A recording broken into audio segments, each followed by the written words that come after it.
Ange Telma, des actualités uniques, dynamiques et renversantes dans le Journal TV.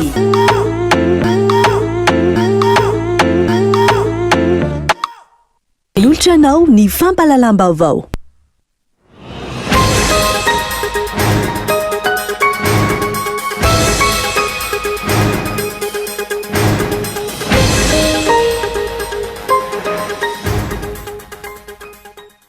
Efa nalefany teo anivony au Conseil pour la défense de la démocratie et de l'état de droit iny anivony fitsarana avy momba ny lalam-panorenana ilay taratasy fangataham-panazavana nataondreo solombavim-bahoaka misy 30 ankehitriny. Taratasy fangataham-panazavana mikasika ny fitsaban'ny filohan'ny repoblika amin'ny raharahany-tokantrano ny antenimieram-pirenena mahakasika ny fitsipaham-pitokisan'ny gouvernemanta ny volana desambra teo. Miamafy ny fampitehan'ireo tanimbary sy voly avitra amin'ireo fokotany manodidina ny tetikasa Tanamasoandro eny Imeritsy Atosika. Isany amin'izany ny ao amin'ny fokotany Morarano Nord izay atahorana ny ahasimba ny tanimbary manodidina ny 20 hektara. Tsy mbola tratra ny 100 ny vokatra naondra ny Madagasikara ny taondasa amin'izao 3 volana katroka tia taperana tao-panondranana lavanilina izao ho an'ity taona 2022 ity raha no sokajiana ho or noir hitondra fampandrosoana ny lavanilina miaina anatin'ny fahasahiranana ny mpisehatra indrindra manoloana ny tsy fisiany ny mpividy. Feno 70 taona amin'ity taona ity razanadray Be Marie fantatry ny maro amin'ny hoe Bebe Marie mbola mahavita mikarakara ny zanany Bebe Marie amin'izao taonany izao. Misy kosa ankilany ny manararaotra ny fahanterany ka mibody sy milaza ho tompon'ny tany misy ny toeram-pirenen'izy ireo. Eo amin'ny maresaka iraisampirenena lany tamin'ny fihodinana voalohany tamin'ny fifidianana filoham-pirenena tany Nigeria Ibola Tinubu kandida akaiky ny fitondrana ny antoerana. Vato manodidina ny 7 tapitrisa no azony nandritra ity fihodinana voalohany ity. Ny andindinin'ireo arahinao afaka fotoana fohy.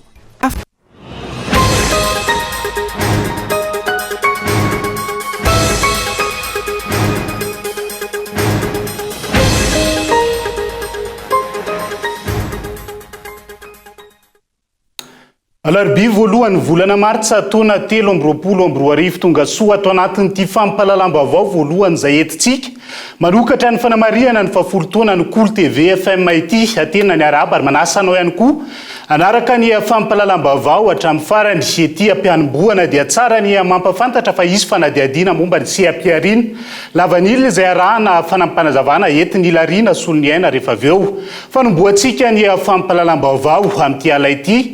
Efa nalefany teo anivony au Conseil pour la défense de la démocratie et de l'état de droit.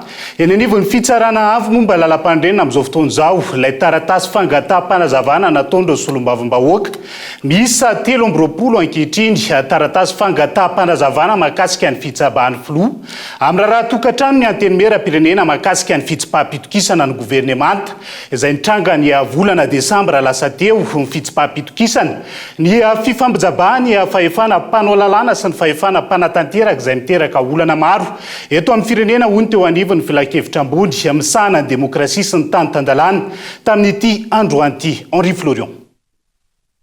Araka ny nambaran'ny filohan'ny HCCD2ED nany au Conseil pour la défense de la démocratie et de l'état de droit tamin'ity androany ity taoriny ny fanapahan-kevitra ireo mpikambana rehetra mandrafitra ity rafim-panjakana ity efa nalefan'izy ireo eny anivony HCC na ny fitsarana avo momba ny lalam-panorenana.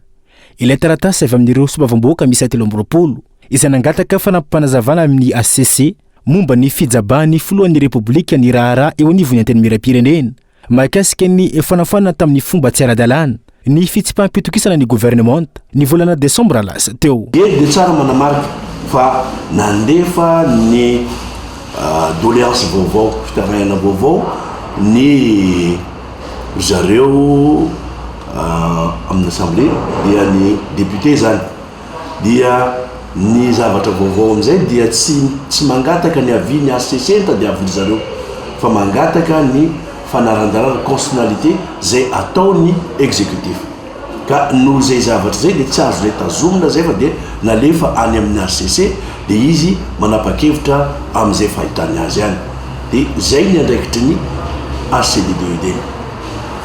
Izay nefa dia voafaritra ao anatiny ny préambule mahakasika ny HCD2ED dia ny fitsanganana dia anara-maso sy ampatsiahy ho an'ny fitondram-panjakana na ny public na privé dia tsy maintsy miresaka an'izay ny ACDDED. Mety andika virana ny sasany ao anatin'izay hoe efa nisy teo nangataka ny avis fa ny anankiray ity zany a dia mangataka ny tsy avis ny angatarana fa mangataka ny hoe manara-dalàna ve isika sa ahoana fahitanareo an'io dia nalefanay any amin'ny ACC zay. Nambarany fa ny fampitsabahana andraikitra no mahatonga ny olana misy ankehitriny eo amin'ny fahefana mpanao lalàna sy ny fahefana mpanatanteraka. Tsy ara-dalàna hoy ity filohan'ny androm-panjakana ity ny nampijanonana tamin'ny fomba tsy ara-dalàna iny fitsipaham-pitokisana efa napetraka teo anivon'ny boromaritry ny anteny miram-pirenena iny. Manam-porofo ireny fa vohitsakitsaka ny processus démocratique. Miantso ny tsirairay ny andraikitry ny institution mba samby anao ny andraikiny mba samby hiasa fa tsy hiteny hoe ity mety ity tsy mety, misamy manao asa mifanandrify azy. Asanay zany mampatsiahy atsika amin'izay andraikitra zany. Maro be karazana republika nisy tongony tany fa tsika ny safidy anao ny démocratie. Dikan'izay zany a misy balise eo a séparation de pouvoir. Ny anankiray mpanao lalàna dia tokony ajano ny mpanao lalàna azy. Ny anankiray mpampiatra lalàna dia ajaina ny mpampiatra lalàna azy. Dia ny anankiray mpanatanteraka ajaina ny mpanatanteraka azy. Fa tsy olona anankiray sady anao mpanatanteraka, anao mpanao lalàna, anao ny fampiarana lalàna. Dia tsy mety zany amin'ny tany amin'izao tondratsika Madagasikara. Processus démocratique izany anjaran'ny député mahafantatra manara-maso ny mpanatanteraka dia ny gouvernement zany. Anjaran'izay mijeren'izay mahavita ny asany ve ny gouvernement dia ny député manay azy. Ka tsy tokony olona hafa indray no hiditra antsehatra ampitsahatra zay le processus démocratique zay. Fa azo atao ny mampitsahatra azy mamena consigne le député azafidiny eo dia vita zay dia janony eo. Tsy tonga amin'izao tsika raha nanaraka an'izay tsika. Nanamafy ny filohan'ny androm-panjakana ity manoloana ny filazana ny fahataperany fotoam-piasazan'izy ireo fa ny volana septambra izao vao tapitra izany noho ny fahataran'izy ireo nandray ny asany taoriny na voafidy azy handrafitra izany ACDDED izany. Andrasana araka izany ny mety ho valinteny ACC na ny fitsarana avo momba ny lalam-panorenana manoloana ity fangataham-panazavana ity ho tahaky ny mazatra amin'ile hoe azo raisina fa tsy mitombona ve samba hiova hafa indray. Azo raisina fa tsy mitombona nandritra ny fividianana farany reny ny tena malaza ary alaza indray ve amin'izao toam-pividianan'izao. Fandrasana ankehitriny ny fanamariana na mifanaraka na tsy amin'ny lalam-panorenana ny fampiatona ny motion de censure. Eo ihany koa ny fitsabahan'ny filohan'ny pirenena tamin'ny raharaha tokantrano ny anteny meram-pirenena. Raha ny zavanisy teny anivo ny anteny meram-pirenena farany teo reny manamafy ny fijoroany ny anteny meram-pirenena ny fahafahana manao izay fitsipaham-pitokisana ary azo voafaritra lalam-pandrenana ka anton'ilay requête napetraka ireo solom-bavam-bahoaka teo anivon'ny fitsarana avo momba lalam-pandrenana amin'izao fotoan'izao. Abraham Randriamanana. Mitodika eny anivon'ny fitsarana avo momba lalam-panorenana ankehitriny ny mpanara-baovao tao aorian'ny requête napetraka ireo solom-bavam-bahoaka teny an-toerana tamin'ny alalan'ny ACDDED. Votoatiny ity requête ity ny fiantsonan'ny HCC natanteraka ny fanaraha-maso ny fandraisana andraikitra na mifanaraka amin'ny lalam-panorenana na tsy ny fampiatona ny motion de censure ny volana desambra lasa teo tao aorian'ny fanambarana nataon'ny filohan'ny anteny meram-pirenena sy ireo mpikambana anatin'ny boromaritry ny anteny mera. Eo koa ny tsy fanarahan'ny filohan'ny pirenena ny lalam-panorenana nandritra ny famorina ireo solom-bavam-bahoaka tao aorian'ny fisian'ny motion de censure. Na mafisiny ireo solom-bavam-bahoaka anatin'ity requête ity fa efana omeny lalam-panorenana ho an'ireo mpikambana anatin'ny anteny meram-pirenena ny fanaovana ny fitsipaham-pitokisana. Ankilan'izay, zo voafaritra lalam-panorenana ho an'ireo solom-bavam-bahoaka ny motion de censure. Manamafy ny tsy fisian'ny fisaram-pahefana ny tsy fanajana ny fitsipika anatin'ny anteny meram-pirenena raha ity requête ity hatrany. Andrasina araka izany ho vokatra izany. Fa mitohy amin'izao fotoana ny fahampitihan'ireo tanimbary sy voly avitra ireo loharano amin'ireo fokotany manodidina ny tetika asa tanamasoandro eny Meritsantoska amin'izao fotoan'izao isan'izany eo amin'ny fokotany Morarano Nord. Tanimbary manodidina ny 20 amin'ny 100 hektara no ahina ho simba manoloana ny fahasimban'ny tombodrano izay tsetsina noho ny fisian'ny rika na hatsanga avy amin'ny lalana izay natao terasement eny an-toerana amin'izao fotoan'izao. Abraham Randriamanana.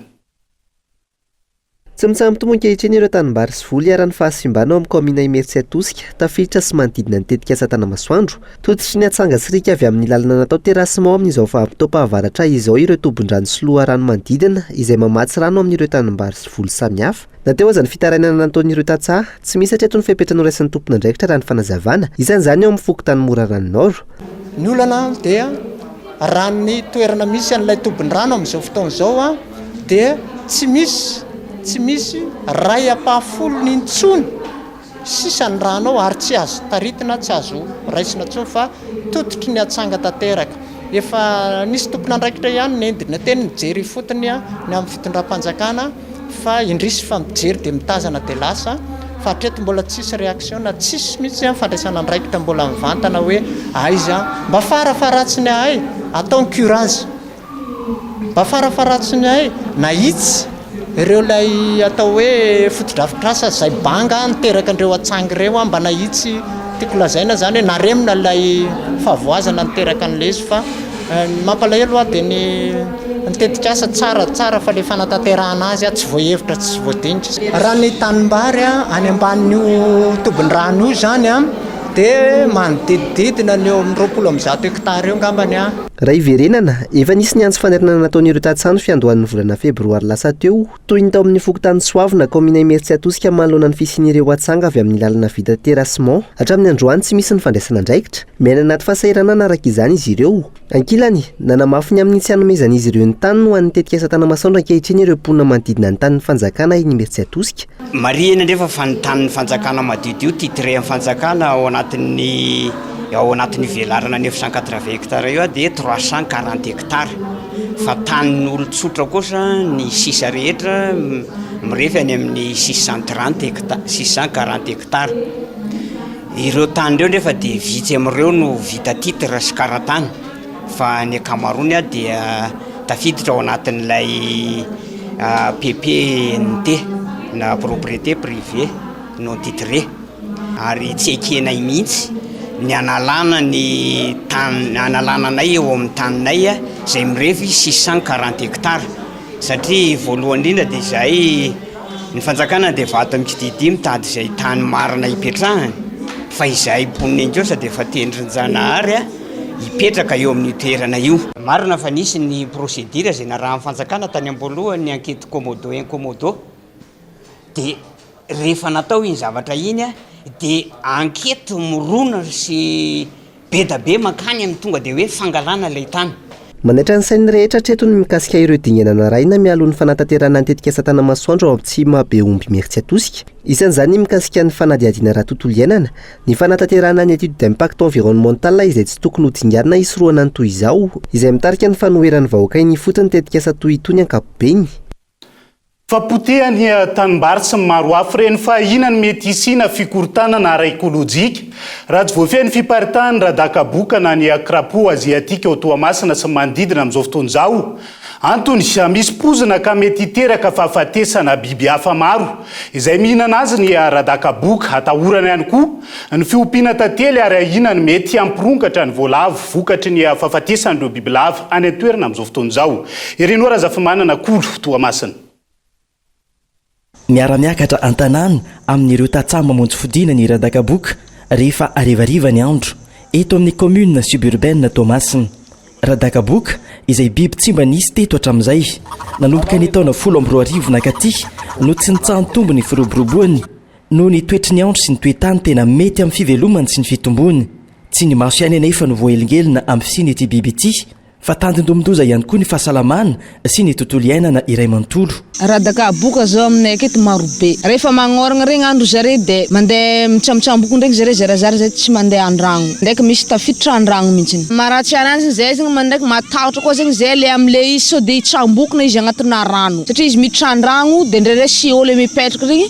zany koa mandraiky mampatahotra any aminanjy satria le raha misy poizagna mahafaty tamin'ny voalagna take zegny akoho koa tegna matetika betsaka maty akoho fomba fatongavany taketo zao misy olo mandeha magnaro fako avy amin'ny ville akagny dia fako indesinjare avy akagny avy tamin'ny ville takagny dia arianjare aketo amin'ny sisiny terrain ty taketo dia igny amin'izay zegny fako igny agnatin'ny fako igny misy radakaboka igny Radakaboka aminay aty de magneran-tany mandeha jusqu'à Ankorka satria za zao mandeha Ankorka mandeha miasa vary de izy vantany aty mijoboka agnaty rano misy le vary le ataoko hoe magnetsa regny zany za tamin'ny voalohany izy mbola vao hoe tonga tamin'ny tanàna ty takety izy tsy fantoko boka Radakaboka karakory mizala Radakaboka de matevagna be zegny zareo iodiny de vao tamin'ny voalohany za nataritra za amizao tsy matahotra misy problème izy satria izy agnaty rano de takety zao tsisy rano madio fa zay za mihinagna rano Ankoraka kanefa le rano Ankoraka zegny andehananjare de misy antodiny maintimainty madinika misy karaha maledaleda zay izy amon'ny Radakaboka koa tsy mandeha Ankoraka agnaty rano misy vary mety tsy ho faty jiaby le antany eto fogna zegny raha dinigny ho faty fa le agnatin'ny rano Ankoraka le misy vary mety tsy ho azo de igny koa zegny antodiny koa zegny miteraka niazakazaka ny fitombon'ny Radakaboka eto Tomasina ka ilana ny fifanomezan-tanana avy amin'ny tsirairay amin'ny famongorana azy le Radakaboka de efa tena miparitaka mianaka mihitsy zany eto amin'ny Tomasina sy ny manodidina fanentanana an'le olona zany hamerana an'le fepartian'ny Radakaboka satria fantatritsika efa tena raha le hoe famononana azy tanteraka tsy possible intsony satria historiquement le izy zany efa 7 millions ny isany amin'izao fotoana izao izy estimé à 28 millions ny vavin'ny Radakaboka anankiray manatody 10 000 dans les conditions optimales mitovy amin'ny condition amin'izao zany mafana manorana nefa ny vaviny anankiray manatody indroa isan-taona de eritrereto zany 20 000 atody ny avoakan'ny zanaka ny Radakaboka vavy anankiray no zany raha le hoe vonoana le izy tsy possible intsony fa androany zany nanomboana azy ady lavitrezaka zany le izy fa mila fanomboany tsirairay ankoatra ny fahafatesan'ireo bibikely izay sakafon'ny Radakaboka ahina ihany koa ny mety isian'ny fikorontanana ara ekôlôjika vokatry ny fahafatesan'ireo biby hafa maro izay mihinana azy le fisian'ny Radakaboka de fantatritsika aloha voalohany indrindra misy an'le pozina misy fiarom-pozina zany eo amin'ny hodiny de voalohany indrindra eo amin'ny tontolo iainana bibilava tsika eto Madagasikara ihany no misy bibilava tsisy pozina raha maneran-tany de nefa le bibilava tsy mahafantatra hoe misy pozina nge mahafaty anety Radakaboka ty de maty ny bibilava sady mihinana radaka mihinana voalavo ihany koa zany hoe miregulariser ny population na voalavo izy zany de amin'izao fotoana zao ny olona efa manomboka menimenina hoe mihana ny bibilava any an-tsaha de miakatra anisan'ny voalavo dia efa miataky ny fambolena ny indrindraindrindra ny mangahazo sy ny vomanga zany izy faharoan'izay koa ny fitombony voalavo dia misy risque be da be hisian'ny peste de mbola misy koa ireo Radakaboka ireo petraka ambany tohatra tantely izy ary tsy matahotra an'le tsindrona tantely fa zay reny tantely azony de hoaniny de noho zany mihena ihany koa ny vokatra tantely ny piompy zany de sady eo amin'ny famokarana fambolena zany fiompiana tantely zany eo amin'ny toe-karena zany efa misy olana lehibe zany raha hoan'ny tamatavy aloha zany de tsy hitako aiza sy aiza ny tena betsaka fa tena feno ny tena mamparitaka be an'le izy de ny resaka fitaterana ahina ihany koa ny mety hiparitahana izy ity any amin'ireo faritra hafa izay mifandray ara-baritra amin'ny Tomasina sy ny manodidina raha tsy misy ny fandraisana andraikitra avy amin'ny tsirairay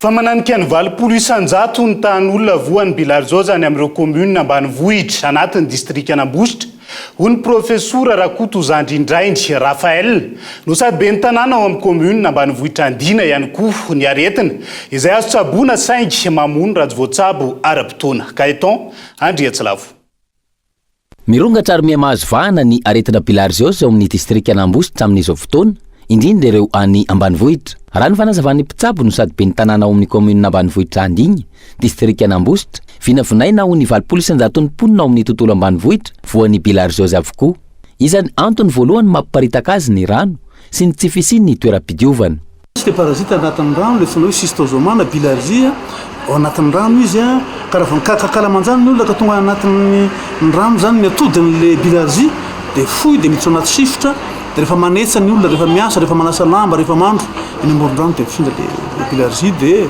zay mahatonga zay mihoatra ny 20% ny olona any tratran'ny bilarzia aretina azo avy amin'ny parasite izay mivelona anaty mollusque anatin'ny vatan'olombelona ny bilharziose no i mollusque io izay mivelona anaty rano mandeha tokony ho fadina ny misotro rano nalaina avy amin'ny reny rano ary tsy maintsy ampangotrahana alohan'ny hisotrona azy tsy azo atao ihany koa ny mandro amin'ny reny rano ireny isan'ireo aretina sarom-pantarina izy raha tsy efa fotoana lavalava amin'ny ankapobeny mikakara pekibo marary loha mora reraka misy tazona mipipira ny olona mitondra azy manatona avy hatrany ny mpitsabo raha fantatra vavoan'ilay aretina azo tsaboina indray mandeha na indroa isa-taona ny bilharziose ary mety hamony rehefa tsy voatsabo araka ny tokony ho izy.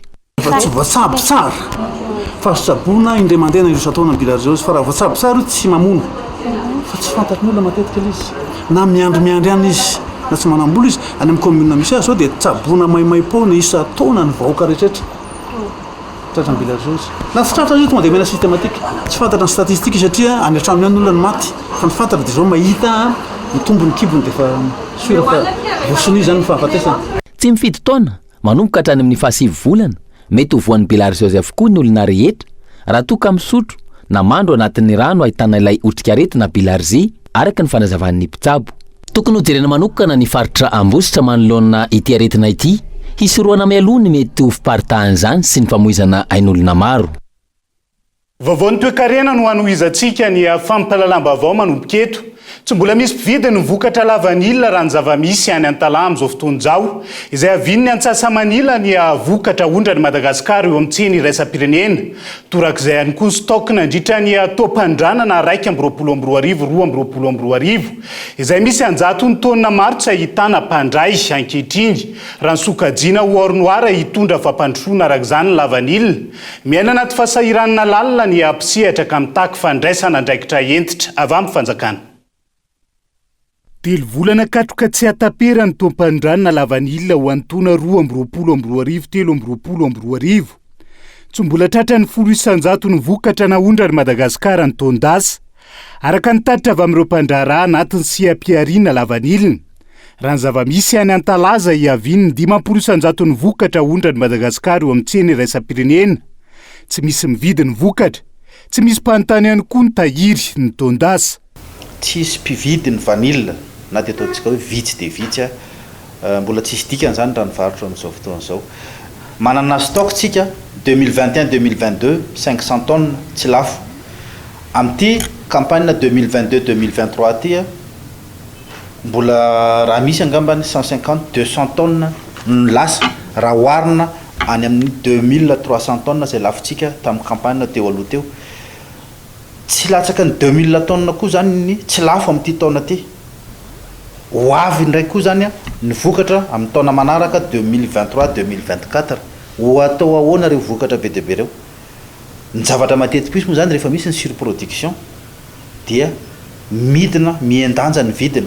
Efa fantatry ny mpamboly io, efa fantatry mpisehatra rehetrarehetra amin'ny resaka vanila io dia efa tena kivy dia kivy izahay amin'izao fotoan'izao tena hoe tsy ahavelona anay intsony ny resaka vanila nefa 5.20 isan-jato ny ponina amin'ireo faritra reto hoe mivelona amin'ny resaka vanila, ao ny mpamboly, ao ny mpanangom-bokatra, ao ny mpahandro, mpikarakara, ao mpanondrana vanila. Ankoatr'ireo olona maro mivelona anatin'ny siam-piariana lavanilina izay tombanana 7 alina ankohonana raha ny mpamboly.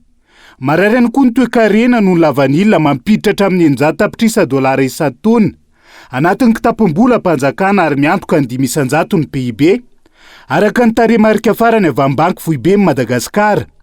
Sehatra maro mifandraika amin'ny lavanilina ihany koa no mikatso ary mipaka amin'ny lafiny sosialy ka takiana vahaolana matotra. Avelao alalaka ny resaka fifaninanana ara-barotra, alalao ny resaka prix, alalao ny resaka fanomezana agrément. Izay ny hitanay fa ahavany olana satria hafa ihany hoe mba misy vola mihodina toy izay hoe tsisy vola mihodina mihitsy amin'izao ange tsisy mividy ary azadino fa 25% any recette tsika amina exportation dia amina filière vanille. Rehefa miroborobo ny ekonomia amin'ireny faritra mpamokatra vanille reny dia hita taratra zany amin'ny ekonomia eraky ny Madagasikara, mandeha ny fitaterana, mandeha ny varotra sy ny rehetrarehetra, betsaka ny mahazo tombony. Rehefa mikatso ny filière vanille, betsaka koa zany ny fiariana izay mikatso. Atreny be oririka io, tsy mampino. Ka manao antso avy zay amin'ny fitondram-panjakana, alalao ny sehatry ny vanille, avelao isan'ny fifaninanana masina tompoko. Efa zay napetipety an'io fiariana vanille io hatramin'izay fa ny fametrahantsika ny CNV, ny famerantsika ny prix plancher tena tsy mitondra vahaolana tompoko. Efa voamarina zay. Ankoatr'izay, aiza ho aiza ny rojo soa nambarany fitondram-panjakana ny 6 febroary nandritra ny feonan'ny foloso ireo mpandraharaha 8 fa irosona ijerena mpandray ny vokatra eo amin'ny tsena iraisam-pirenena. Voaja ihany koa ve ny 15 andro no omeny ireo mpandraharaha nahazo ny agrément irosona amin'ny fividianana ny lavanila voasoratra anatin'ny fahazon-dalana ananany fa ny taniana mipetraka manoloana ny zavamisy eny fotony amin'izao fotoan'izao. Arak'izay fanadiadian'izay dia tonga eto Ilariana Soloniaina hitondra amintsika ny fanampanazavana bebe kokoa makasika ny seha-piariana lavanila.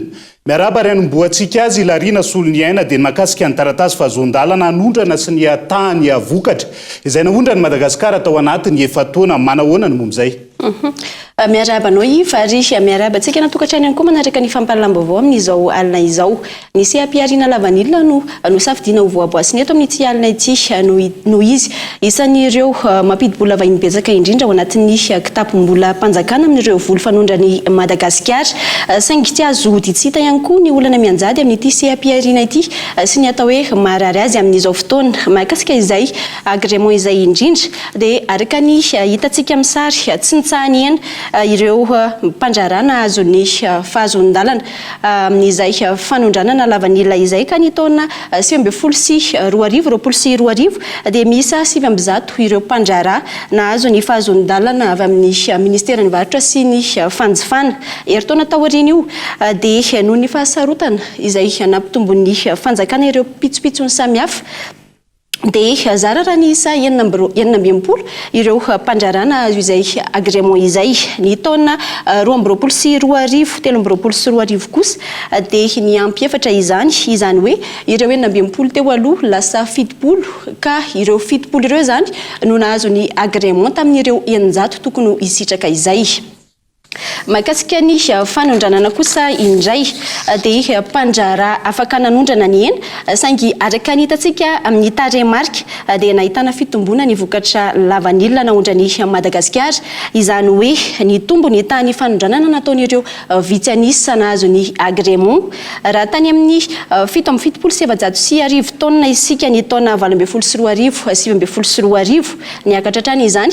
Araka izao hitantsika amin'ny sary izao nahatratra 302 taona ny total ny vokatra naondrany Madagasikara makany ivelany ny taona 2022 tamin'ity taom-panondranana ity kosa dia araka ny olana izay tsy mbola voavaha mandraka androany dia noho izay fanondranana noho izay agrément araka ny lazaina tena mpiandohany izay hatrany. Raha ny fanadiadiana natao mbola lavanila manodidina ny 200 taona ihany no voaondrany Madagasikara hatreto ary ny akamarony mbola anatanan'ireo tadsasy ireo mpamboly eny fotony tsy misy mividy.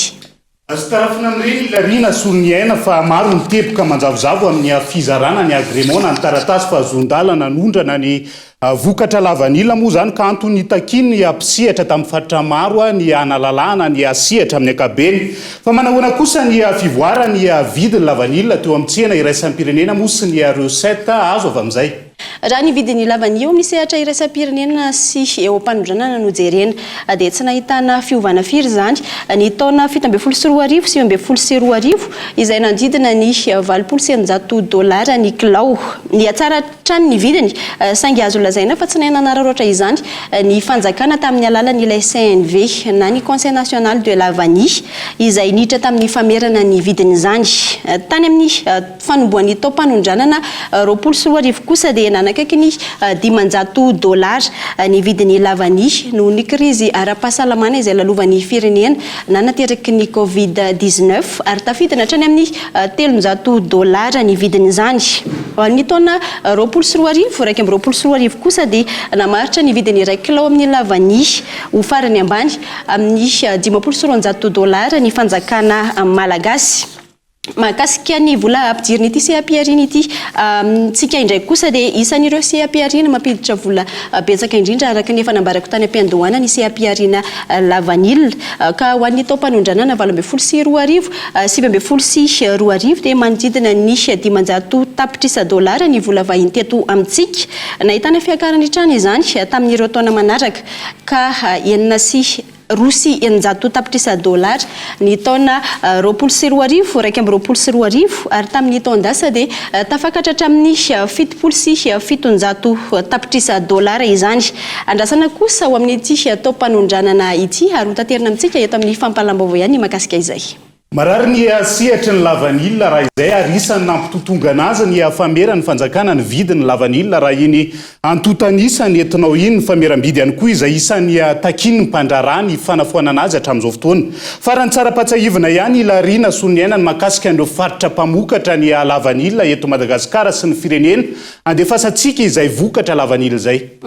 Hojerentsika manarakaraka izany ireo faritra mpamokatra lavanila eto Madagasikara. Eo amin'ny laharana voalohany misy ny faritra Sava izay miantoka ny 700 ny vokatra aondratsika ary isan'ny distrika fantatra maneran-tany ny ao Antalahy izay antsoina hoe capitale mondiale de la vanille.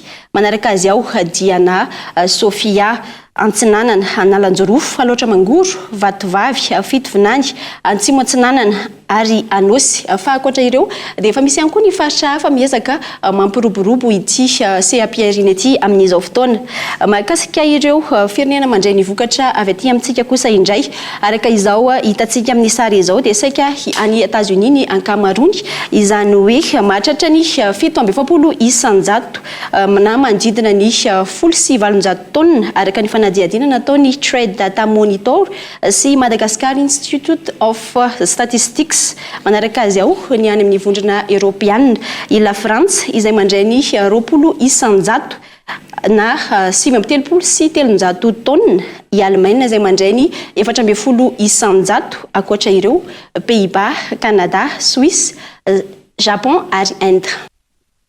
Ankasitrany ianao ilarina soloniaina fa hotohizantsika amin'izay pejiny toe-karena izay hatrany ny fampalalam-baovao amin'ity ala ity. Tsy mitsahatra miena ny fanondrana ny Madagasikara ny vokatra makamba amin'izao fotoan'izao. Raha tokana ny didina ny 2,000 sy 2,000 taonina tany hoaniny naondrana 17 taona lasa. Tsy misy afa-tsy 4,000 taonina zany amin'izao fotoan'izao isan'ny anton'izay.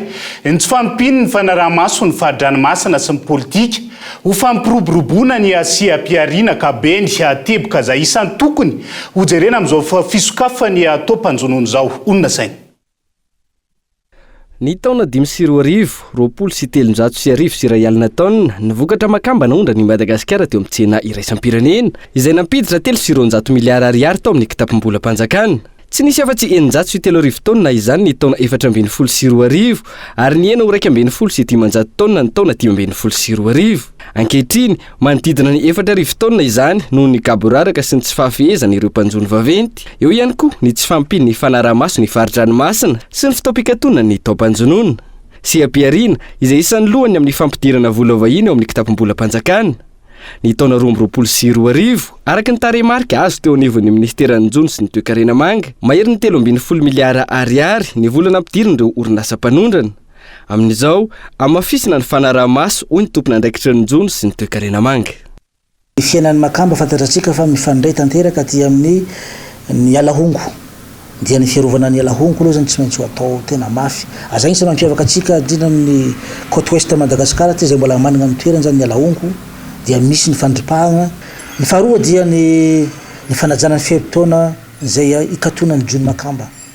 Misokotra ny makamba amin'ny fahavolony volana mars androany ity ny pêche de nuit zany dia tsy azo atao re mandritra ny 570 andro voalohany manomboka amin'ny andro fisokafany. Ny antony dia amin'iny le 1 mois et demi zany mbola le zanany mbola tsy tena ngeza, mbola anatin'le fitombony le zanaka makamba zany amin'iny le mbola mifangaro zany le fangeza sy le madinidinika amin'ny fotoanan'iny. Équateur, Chine, Thaïlande, Indonésie no isan'ireo firenena mpanondrana makamba betsaka indrindra maneran-tany izay manodidina ny 3,000 taonina isan-taona raha eo amin'ny 4,000 taonina ny any Madagasikara. Ray hatramin'ny 200 ny vokatra makamba maneran-tany ihany araka izany no makamba avy eto amintsika raha ny antotanisa voaray. Ambany ny tarehimarika na izany aza nahazo ny label rouge voalohany maneran-tany ny makamba malagasy izay mametraka azy ho eo amin'ny toerana voalohany maneran-tany amin'ny kalitao sy amin'ny maha-bio azy. Ny makamba na ihany koa antson'ny vahiny hoe or rose izay mamaritra ny 500 isanjato ny hazan-dranomasina aondra ny Madagasikara mankany ivelany isan-taona. na eo azy izay tany fanondranana ambany izay ny fiarovana ny kalitao no imason'ny ministera tompona andraikitra amin'izao. Apetraka ihany koa resaka zestona resaka quota fetrisa zany hoe isaka ny sambo dia misy fetrisa zay napetraka mba tsy ho apampana ny jono ataon'ireo sambo reo. Zany hoe zany raha vao moatra ny quota omena dia atao x3 zany ny redevance zay alohany mba ahafahana mametra tsara hoe atretra ny tena hoe capacité-ntsika resaka effort de pêche sy ny production arakaraka ny habezan'le sambo araka manomboka eo amin'ny 70 tonnes misy 90 tonnes io zany ny arakaraka le angezan'le sambo le capacité zany no namerana ny quota isaka ny sambo zay satria sambo re orinasa zay manjony reo zany manana sambo re dia manana base à terre daholo zany manana usine eto Madagasikara dia ny ankamaroan'izay moa zany ao Mahajanga dia efa misy port zany port de débarquement zany hoe zany rehefa tonga ny sambo manao débarquement dia tonga zany mpiasan'ny ministera sy nyleo mpanaramaso ny jono no manaramaso ary miara mahita ny zavatra zay avoaka avy ao anatin'ny sambo. Ilaina ny fiarovana ny seha-piariana saingy tokony atao laharam-pamena ihany koa ny fampitomboana ny vokatra anatsarana ny toe-karem-pirenena. Hatreto, i Japon no voalohany manafatra ny makamba be indrindra maneran-tany, manaraka azy i États-Unis avy eo ireo firenena ao amin'ny vondrona Eoropeana toa ny Espagne sy France. Ireo faritra ahitana ala onko no betsaka makamba eto Madagasikara toy ny any amin'ny ilany andrefana, eo ihany koa ny faritra avaratra atsinanana any amin'ny Baie d'Antongile. Ny makamba amin'ny maha-produit de luxe azy, sokajin'olona maro no tsy mbola nihinana na tsy mihinana azy matetika eto amintsika na hazan-drano ananantsika maro azy izy noho ny fahefa-mividy ambany. Ny sokatra nanomboka androany ny taom-panjoroana makamby eto Madagasikara ary manodidina ny 5,4 alina hatramin'ny 5,3 alina ariary ny irekilao. Marary ny makamba, marary ihany koa ny seha-piariana lavanila asa inona ihany tsy marary eto amin'ny firenena amin'izao fotoana izao fa isendy vetivety anaty adoka fosika ny mahakasika ny bebe Maria izay feno 7 taona katroka amin'ity taona ity ary mbola mitaizana zanany saingy mbola misy masa mibody ihany ny trano fonenan'izy ireo amin'izao fotoana izao io ihany koa ny fakana kely ny any amin'ny distrika na Parafaravola ampahany amin'ny fanadiadiana azy vaovao misongadina mbola hoentina aminao rehefa avy eo mandrapitafa vetivety ary.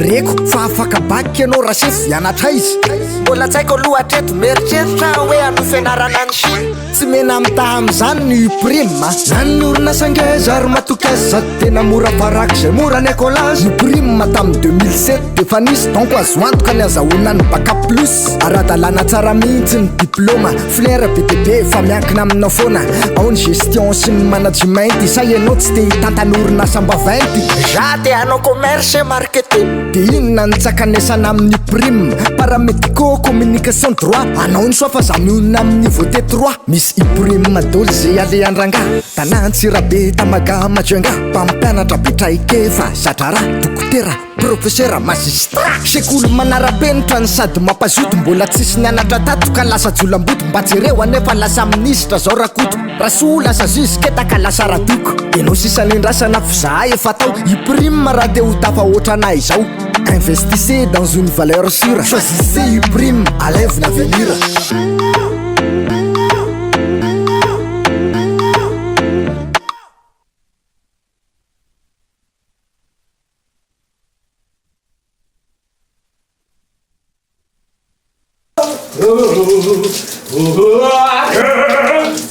Marco!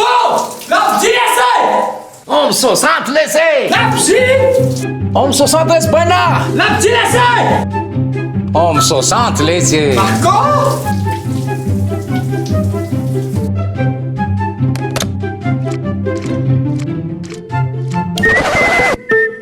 Balika Om 60 jiro antona telo lehibe jiro entanana ray mandeha amin'ny herin'ny masoandro avokoa ary afaka mamahana finday manomboka amin'ny 700 ariary monja isan'andro mandra-pahefanao ny vidiny manontolo. Balika mamiratra no aviko. Om 60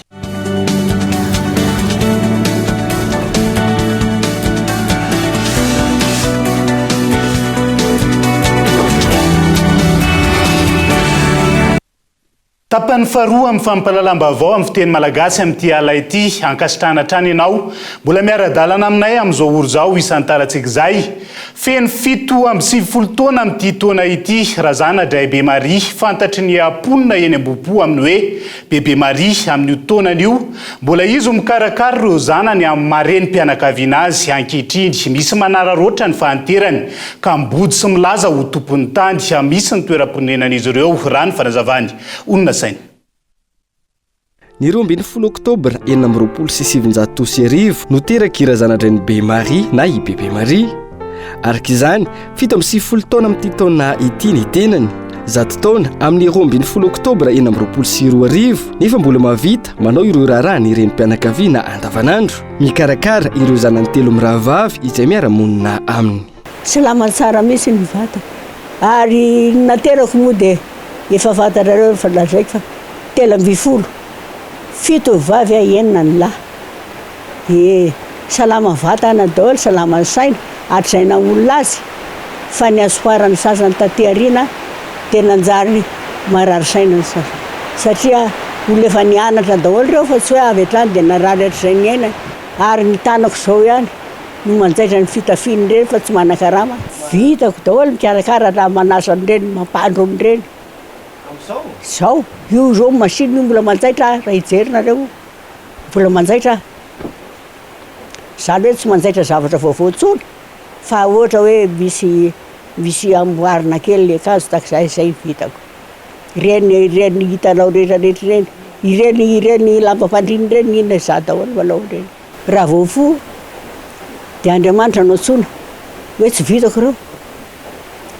Jesosy ianao efa niteny fa angatao izay tianareo amin'ny anarako ataoko izany.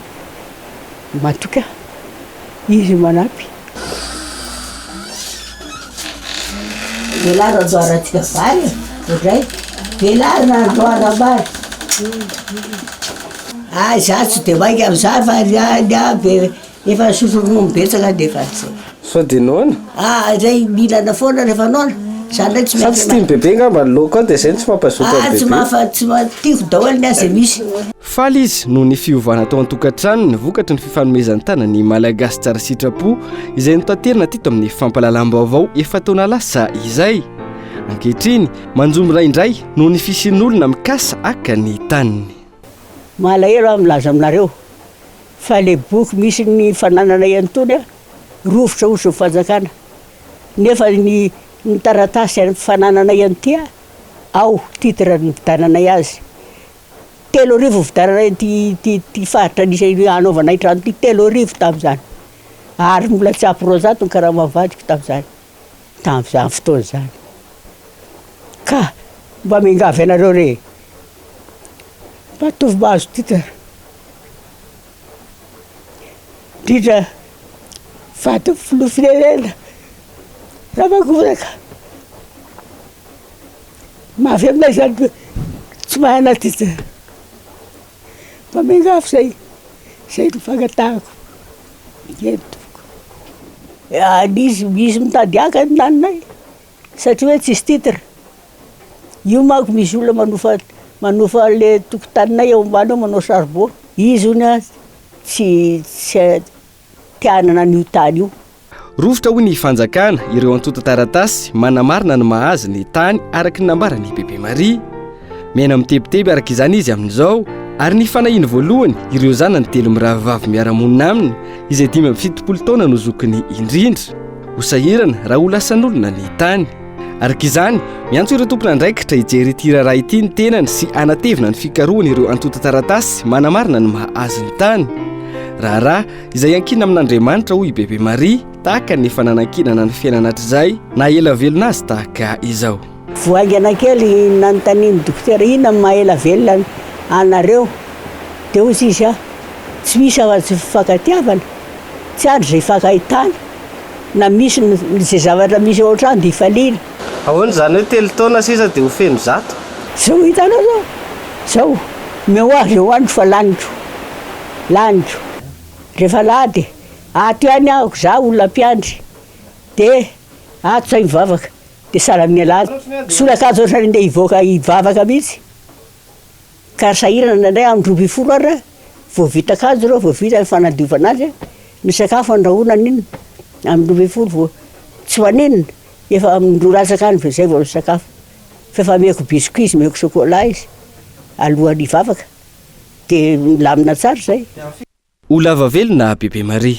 Tsaroanay tokoisa misoabe noraisina tsy tapaka vitamina.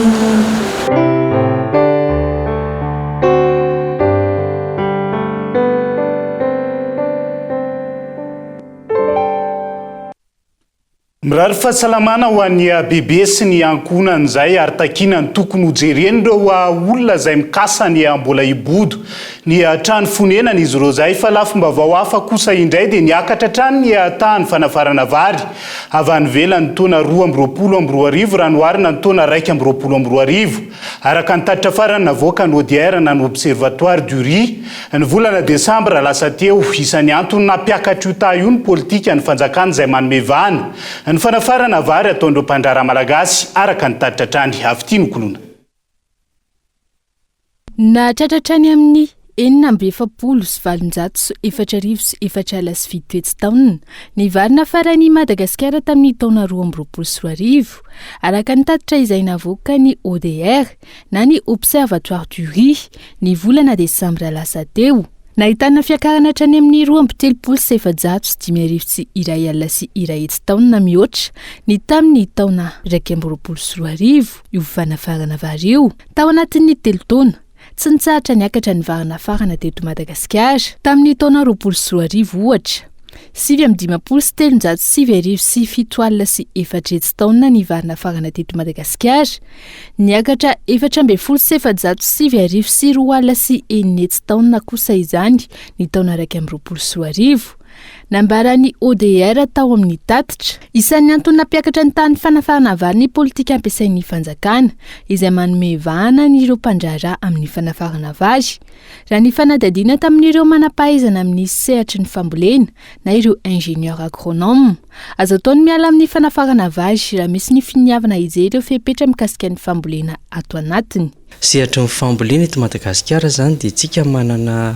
velara-tany azo amikarana tsara eto Madagasikara raha ataontsika hoe 3 tapitrisa hektara ny tokony volena raha vary ny resantsika 3 tapitrisa hektara zany ny velara-tany azo volena vary ny voly nefany zara raha misy ny apatelon'izay eo zany anisan'ny mahatonga antsika hanafatra vary satria akoatran'le singa telo mampahombo ny fambolem-bary ny masom-boly ny fisian'ny rano ary ny fisian'ny zezika dia ireo tsy voahaja ary tsy voahaja amin'ny ankapobeny ireo fepetra dia izay mahatonga antsika hanafatra vary raha miroso amin'izay hoe ialana fanafarana vary isa-taona raha ampatsihifina zao dia tamin'ny taona 2022 enitsy taona nafarantsika dia nefa arakajiana zany zay dia afaka ampiakarintsika hoe 70 hatrany amin'ny 100 grama isaky metatra carré ny vary amin'ny alalan'le fanajana le fepetra mpamokarana dia mety ahafahantsika tsy manafatra vary. Raha ny mikasika ny fambolena ato anatiny mitana ny larana voalohany amin'izany ao amin'ny Lemaky Alaotra Mangoro nahitana fiakarana hatramin'ny 12,4 ny vidiny 1 kilao amin'ny vary hatramin'ny farany taona 2022 3,700 isaky ny 1 kilao no fiakarana hita. Ho fanatsarana ny sehatry ny fambolena araka izany tsy tokony ionona amin'ny fambolena eny an-tanimbary intsony ny teknika mpambolena amin'izao fotoana. Ie dia raha raisitsika ohatran'ilay singa voalohany ilay masom-boly tsika eto Madagasikara dia manana masom-boly raha vary ny resantsika dia misy an'ireo masom-boly afaka atao vary tanety ohatra raha hoe ditsika amin'ilay tondra-drano matetika izay vokatra ilay fiovaovan'ny toetrandro izay mahatonga ny rano be tampoka mahatonga ny tsy ampy rano tampoka dia reny dia efa miezaka zany mpikaroka sy ny manampahaizana malagasy mamokatra vary tanety izay tsy dia mila rano ohatra dia izao zany efa miroborobo vary tanety ataontsika hoe nandritra ny 15 taona teo zany zay dia efa misy karazam-bary afaka mahatato toetrandro fiovaovan'ny toetrandro dia ankoatr'izay koa ny toe calendrier mpamokarana dia efa manomboka misy zany ny vary afaka miatehitra n'izay calendrier mpamokarana zay fa tsy ao anatin'le rano be foana. Isan'ireo paikady antitra ny teren'ireo pahay toe-karena sy manam-pahaizana maro samihafa ny fidikana amin'ny sehatra ny famokarana ahafahana miala amin'ny fanafangana vary isan-taona. Raha iverenana ny 3.900 amin'ny antom-piveloman'ny malagasy no misehatra amin'ny fambolena eto Madagasikara. Fa mitaky ny amoronana asa ho an'ny tanora ny fitiana ny fikambana ny terakandroy. Monina toliara amin'izao fotoana izao ny fampananana asa ny tanora hoy izy ireo ny vahaolana ahafahana mampandroso sy mampilamina ny fiarahamonina ankehitriny. Gaeton Andriatsilavo. Manoloana ny tifisiny asa izay miteraka tsy fandriampahalemana sy von'olona maro eny anivon'ny fiarahamonina, nivoaka tamin'ny fanginany ihany koa ny terakandroy monina ao toliary. Tsy zaka intsony hoy izy ireo ny fahasahiranana misy iaina ny mponina amin'ny fiainana andavanandro. Voreto zahay satria izaho verendraha fa ty mahaverendraha anay ianake irahy sy managnasa fa mivezivezy avao aby. Mirongotsy zay tsy izy ny tsy fandriampahalema fa tsy nanaka ty taloha zay mangalatsy le minday avao fa mbo tsy vita indesigny raha fa mbo vonoiny kaindaty. Ka zay raha zay zany nao fa mivoha io tsy hisy raha io hoe fa ho fandrosoagna miroborobo tisy ami faritsy atimo atoy indrindrandrindra fa i Madagasikara ray manontolo deo tratrany zany fivoaragna zany. Araka izany angatahana ny fisokafan'ny orinasa mitrandraka fa sy mainty ao an-toerana hoy izy ireo. Io fisokafan'ny orinasa io ny vahaolana tokana ahafahana mandamina ny fiarahamonina sy mampandroso ny faritra atsimo andrefana. Fa ny zavatra angatahay zany mba sokafiny bazy eo, sokafiny satria mitovy amin'ny KMM io, mitovy amin'ny Ambatovy io, tsisy zavatra miala ka mangavy zahay aminareo mpitondra fanjakana anokatra n'io bazy io. Manao antso avy amin'ny mpitondra fanjakana araka izany izy ireo hijery akaiky ny olana ara-tsosialin'ny mponina sy hanatanteraka ny fampanantenana nomena. Nanomboka ny taona 2024 nanakatona ny fanjakana ny orinasa mahatsiaro voilika ny faritra atsimo hoy ireto terakandro ireto. Ambety tenin'ny mpitondra fanjakana nefa raha ny fanehoan-kevitra izy ireo ihany ny hoe tsy hisy faritra ao adino eto Madagasikara. Avany toliara dia azo anantsiranana vetivety sika ao anatin'ity fanadiadiana manaraka ity manonga laza sy kamary maromaniry ireo ny fokotampa Madivato ny tanàna ny Dego ary olona maro no mivelona anatin'izay vahaolana vonjomaika amin'ny lafin'ny fitadiavana ihany ankilany ny famakiam-bato ho an'ireo ampisehatra saingy manimba no avin'ny tanora maro indrindra ireo zaza amam-behivavy kolo antsiranana. Saika fianakaviagna sahirankirana ara-pivelomana no misehatra amin'ny asa famakiam-bato eto an-tampon-tanànan'ny Dego Sorez noho ny asarotam-piainana. Ny vehivavy no maro anisa amin'izay ho fagnampiaigna ny vola miditra an-tokantrano. Izay ty mitarimy zaza, sisy vady magnano ny tiasa mahery ty, sisy ampikarakara zaza mandeha lekôly tsy mianatra ampiasaigna, gn'asahiragna. Fa ohatra ko zay tsy sahira, izay mety nampianatry zaza, lekôly mpanjakana mba mpianatry zananay zao, sisy ampiadiky zay fonon'izay sahira. Mafy ny asa saingy noho ny tsy azo anoarana dia ity no vonjy aina isaka ny andro tsy fianarana dia ny zaza sasany magnampy ny ray aman-dreniny amin'ity asa mafy ity. Maka n'ity vato mahery ty misy vato vizo, misy izy io maty vato mora vaky, misy zay miasa anazy zay misy tsisy vary mandoa tsisy raha loky miatra fo sarotry fitadiava sy raha vitanay zay fa sy hita raha gn'asa ataonao an'igny. Sarotry tarimy saigy, sarotry velitegna mila kirikiri magnano anotriky mangalatry. Sarotry be anaty vato tegna magnano fa tsisy atao magnano fa aminazy. Mandeha koa ity fo atao isaka tegna hoantitry tsy ola vavelogna tegna. Tsy mamanagna toerana raikitry izy ireo fa mifindrafindra arakaraka ny toerana malalaka izay azony. Olo mampina fo zay teo fotony zay taloha niasa tamin'ny région Sisinalabe eo. Kofa niavy tompony tany io nadosiny tao zay mifindra ny patany malalaka olo fo nangatany tany ty na zay eto fa voarebreby fa anareo miasa amin'ny lalagna anareo midarazy amin'ny lalagna na zay eto mavozo fo tsy haiko mbola hifindra ndraiky fa fotony olo mandalo karaha miasa amin'ny lalagna zegny zay eto. Ho an'ny Jovita tanora 4 taona ity dia efa eto no ikaramany noho izy efa tsy mianatra amin'ny fahasairanana zay mahazo ny fianakaviana. Misy olana maro nosodrainy ireto mpamaky vato ireto, toy ny areti-tratra, ny ratra pitian'ny vato ary ny areti-maso sy ny sisa maro hafa. Etaetany ny amatsiana azy ireo ny aroloza farafaratsiny ankoatra fagnampiana amin'ny fividianana vato ho vakiny. Fandao ito dovetivety any Antsirabe indray ao anatin'ity fanadiadiana manaraka ity. Isan'ireo faritra manana toerana manan-tantara sy manitona mpizahatany maro vakina karatra. Tafiditra anatin'ireo toerana azo tsidiana ny Riandrandro ao amin'ny Fokotany Ambohijatovo, commune Mangarano anatin'ny distrika Antsirabe faharoa, Kolo Antsirabe.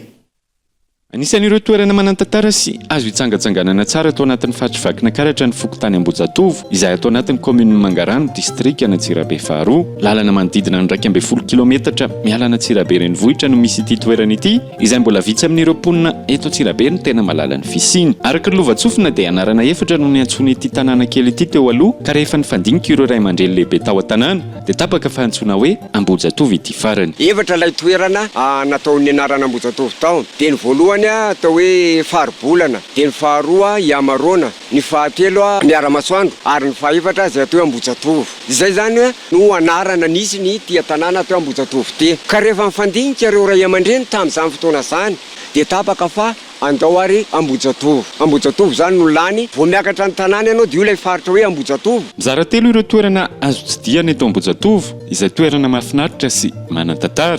Hitondrana ianao voalohany eto Ampandrefesanjany. Misy tantara ity toerana ity ary andeha ary ho fantarintsika izany tantarany izany. Ny ity tantarany ity eto amintsika ity izay jerentsika eto am-potony ity dia ny anarany atao hoe Ampandrefesanjany.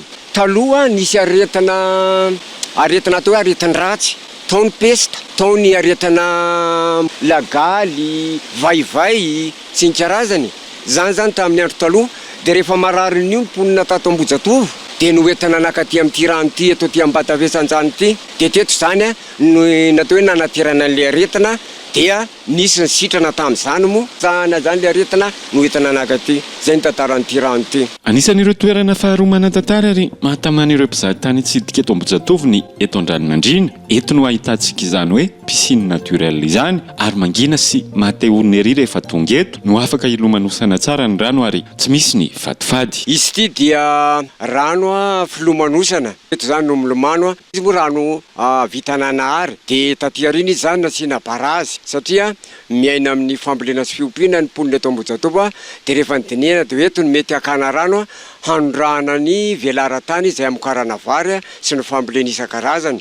Nahatonga azy hoe andranon'andrena dia hoe rano mandrena. Misy zava-maniry any amin'ny vato reny dia ireny miteraka lomotra tahaka zany dia malama, fa ny fadifady aloha dia tsy misy zany arak'izay voalazako izay. Amaranantsika azy dia ny toerana fahatelo farany, izay toerana manan-danja sy manan-tantara, antsoina hoe Manatsy. Eto amin'ny toerana azo lazana hoe fahatelo, ny anaran'ity toerana ity dia natao hoe Manatsa. Manatsy izy zany satria ankonariana moa zany hoe antsa zany.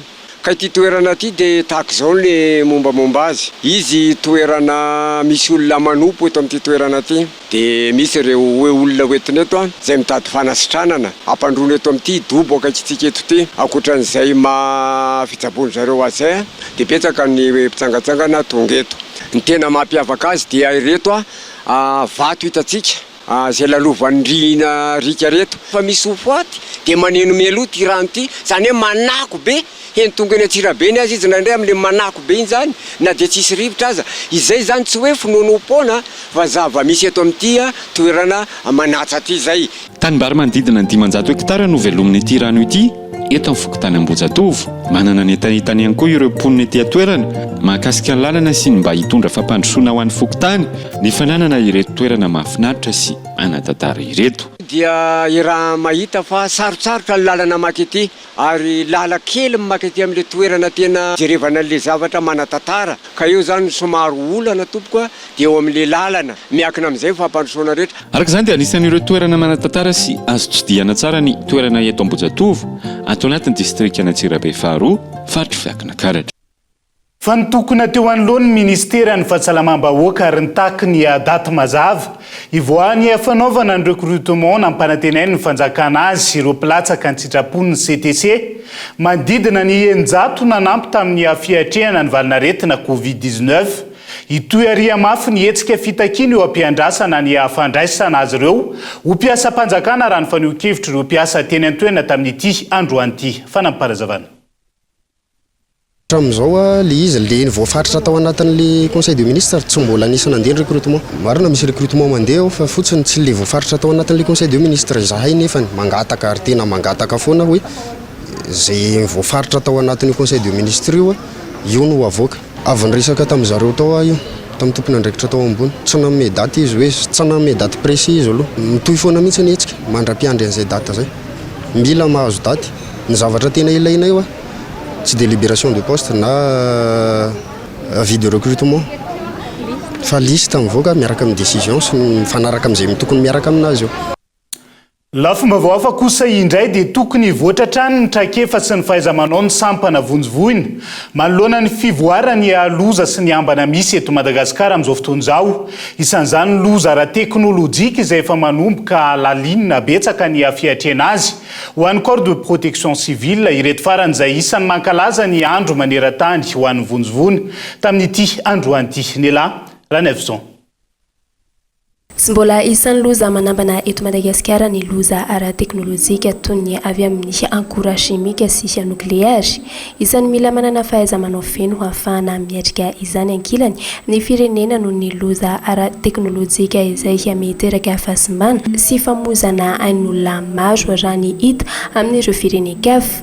Na izany efa manana miaramila misehatra amin'izany eo anivon'ny vondrona avonjy vonya na ny corps de protection civile vondry tafika iray eo anivon'ny tafika antanety ny vondrona avonjy vonya ary natao isahana manokana ny loza voajanahary sy ny loza mitranga eo anivon'ny fiarahamonina. Zany no isan'ny andraikitra sahan'ny vondrona avonjy vonya ary ny miaramila mandrafitra ny vondrona avonjy vonya dia efa miomana andavanandro hiatrehana ny loza tahaka ireny. Eo ihany koa ny loza ara-teknôlôjika ohatra ara-tsimika na azo azika ihany koa hoe ara-nucléaire mety hitranga zany zavatra zany mbola tsisy hita amintsika moa zany fa ireny tsisy iny dia manana ny manam-pahaizana manokana momba an'izany koa vondrona vonjivoina. Ny faritra ahafahana manao ny intervention no isan'ny mampiavaka ny corps de protection civile sy ny corps des sapeurs-pompiers ary ny fanazavana miara-miasa amin'ny famonjena ny vahoaka sy ny fananana ireo vondrona roa ireo ka mifeny loza mitranga. Natsangana ny vondrona hiaro ny vahoaka sy ny fananany mialofo mandritra ary aoriny ny loza voajanahary. Maro ny vahoaka manontany hoe inona moa mahasamihafa ny corps de protection civile sy ny corps de sapeurs-pompiers. Ireo dia iray ihany ireo rehefa zohina fa ny protection civile dia fitambara be ny asa famonjena voina. Ny sapeurs-pompiers dia eny anivon'ny commune no misy anazy. Zany hoe matetika izany tsy manao asa famonjena ivelan'ny commune iandreketany. Fa ny vondrona vonjivoina kosa na ny protection corps de protection civile dia afaka manao iraka manerana ny nosy raha ohatra ka ilaina ny anaovany an'izany ary manaraka ny baikon'ny fanjakana sy tompony raiky mpanjakana maefa manao ny réquisition amin'ny ahafahan'zareo manao an'izay asan'izay. Safidy manokana ny hiditra ao anatin'ny vondrona avonjy vonya hoy ireo miaramila raha ny fanazavana. Natosihana zao ohatra le tany Mahambo tany Soanieranivongo dia le mahita an'ireny faty efa mitsirara eny ambonin'ny ranomasina sy ny tieny pitatafika tamin'ireny siklôna nandalo teto amintsika ireny efa maromaro moa izay dia hoe efa betsabetsaka ny loza efa hita koatra ny accident sy ny olona mainy afo sy ny olona hiotrany tany. Ny fahitako an'izay aloha dia vao maika mampitombo tsy haiko efa sy mamparisika ana anao an'le izy satria raha tsy fanampy zany dia ohatrany hoe tsy misy ny hoe iza ny hanavitra ny ray anina dia iza ny hanavitra ny ray anina. Manana olafy miisa 7 manerana ny Madagasikara ny vondrona vonjovony toy ny Oivato, ao Manakara, ao Dolaniaro, ao Toamasina sy Antsirabe ary Morondava. Andro anjaivina ny andro maneran-tany amin'ny vonjovony, ireto farany izay mbola ao anatin'ny famonjena ny vahoaka taoriny ny fandalovan'ny Rivodoza, ka tsy misy ny fanamariana tamin'ny fomba ofisialy ny andro androany. Famienana tebiteby amin'izao fotoana ireo mponina ao amin'ny distrika na Parafaravola sy Ambatondrazaka manoloana ny tsy fandriam-pahalemana izay mahazo vahana any an-toerana ankehitriny manimba ny hafiariana sy ny fiainana andavanandro n'ireo mponina ny fisian'ny trangana fakana-keriny toy ny tao Mora Ranokorona farany teo. Rano fanazavana. Tao aorian'ny trangana fakana-keriny sy tao Mora Ranokorona herinandro lasa teo, miverina ny ady atao amin'ny fakana-keriny ao amin'ny distrika na Parafaravola sy Ambatondrazaka ankehitriny. Ny famitaona tamin'ny vahoaka araka izany ireo mpitandron'ny filaminana ao fijerena vahaolana manoloana izany. Misy manam-pahefana sy mpanao politika ao an-damosiny ireo mpakan-keriny raha nambaran'ireo mponina. Amin'izao fotoana izao sy 100 metatra miala eo amin'ny dasika io reto tompoko ny nahazahoana an'io kidina pinina io iangaviana ianareo mba tsara n'izany fa zay tsy manao hoe tsy maintsy izao. Rehefa foana zany zay miezaka hoe mampitsana izy amin'ny tribunaly fa tsisy voka mihitsy amin'ny tribunaly. Tandrayary ny menasaina ao amin'ny tribunaly ianao zany toly amin'ny ranona tomobila ananjy mpandeha ao aminay isan'andro fantatro a izy ohatra ny tomobila ananjy atrehetra ny tomobila fantatro daholo sa tsy azo tenenina hoe satria geba roa volana zay miserasera tamin'le raha anankiray naman'le daly reo fa ny raha reto namany debana mba bory sy amatsiny reky naka basy enina tany tany arivo fa basy enina tany nagitramay volana natirama tamin'ity komina Morarano ty tsy mijano ny kidina pile reto fa takona rehetrarehetra zany. Etsy ankilany nanambara mitandron'ny filaminana ny amin'ny fametrahana ny centre de commandement ao Mora Ranokorona manoloana ny trangana fakana-keriny. Nanentana ny vahoaka ho tony ary ametraka fiara miasa mitandron'ny filaminana ny tompona andraikitra ny an-toerana. Ary eto dia mangataka ny fanampiana ny vata miaramila indrindra ny gendarme na ny polisy mba ho tonga aingana ireo fanampin'ireo efa tonga ty ireo fa tena miaina pitebitebena ny vahoaka.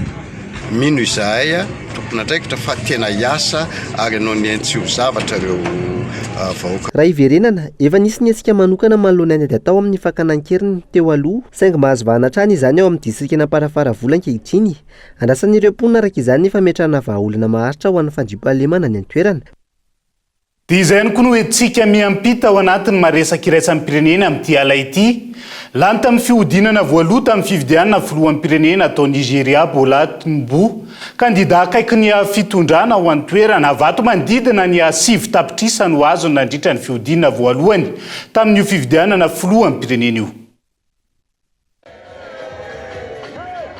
I Bola Ahmed Tinubu, 70 taona, mpanohana akaiky ny fitondrana teo aloha no voafidy ho filoham-pirenena ao Nigeria ankehitriny araka ny voka-pifidianana nivoaka tao an-toerana androany. Ity governorany Lagos teo aloha ity izay nahazo vato manodidina ny 7 tapitrisa tamin'ity fifidianana filoham-pirenena tao Nigeria ity. Taoriny resabe mifamoafao mikasika ny fifidianana sy ny faharetan'ny fiandrasana ny voka-pifidianana izay niteraka ia lany ho filoham-pirenena 3 andro mahery. Taoriny fitsapakevim-bahoaka i Bola Tinubu, ankilany mitaky ny anafoanana ny voka-pifidianana ireo antoko mpifaninana amin'ny Bola Tinubu noho izy ireo manany amin'ny siny ny osika sy alabato ny fisian'ireo izay nilaviny voamiera misana ny fifidianana ao Nigeria avy hatrany. Etsy andaniny hiatrika hafana amin'ny vaovao ity filoha Nigeriana ity manoloana ny tsy fahampiny ny vola mivaingana, ny solika ary ny firongatry ny fandrahoana nataon'ireo djihadiste izay iainan'ny firenena nigériane. Et qui fait face à une recrudescence de la menace djihadiste. Ny farany eto ny fiarahantsika ho an'ny androany ankasitrahana ny safidinao tsy nisaraka tamin'ny fahitalavitrak'olo tao anatin'izay adiny 1 sy 13 minitra ny itondrana ny fampahalalam-baovao zay. Ny fampahalalam-baovao no tapitreto ny fiarahantsika anatin'izay fanamariana ny 10 taona ny Akolo TV FM zay dia mbola hitoetrany mandrapitafa ho amin'ny manaraka indray ary tomboky lasy tongo vavy veloma tompoko.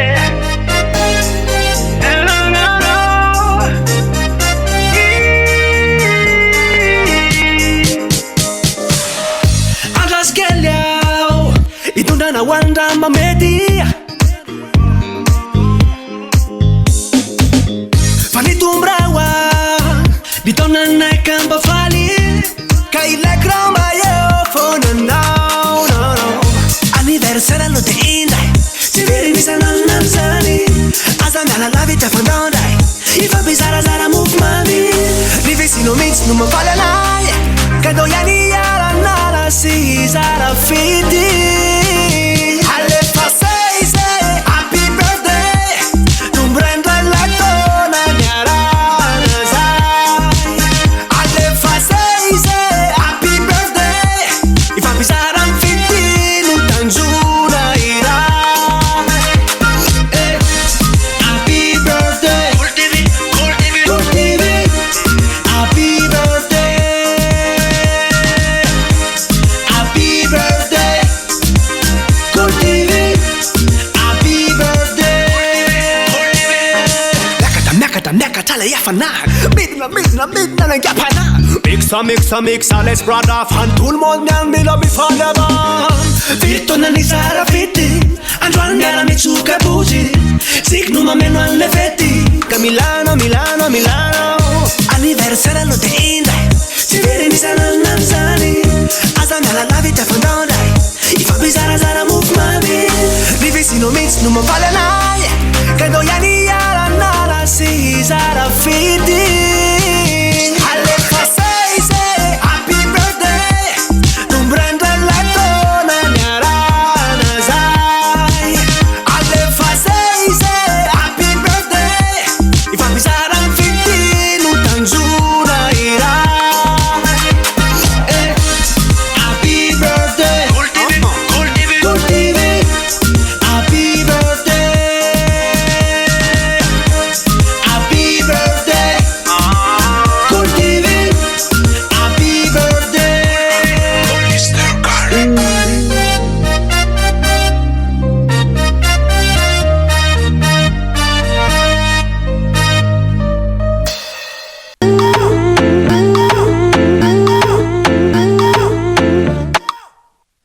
vous a présenté Nivavo. 5G Batelma, des actualités uniques, dynamiques et renversantes dans le journal TV.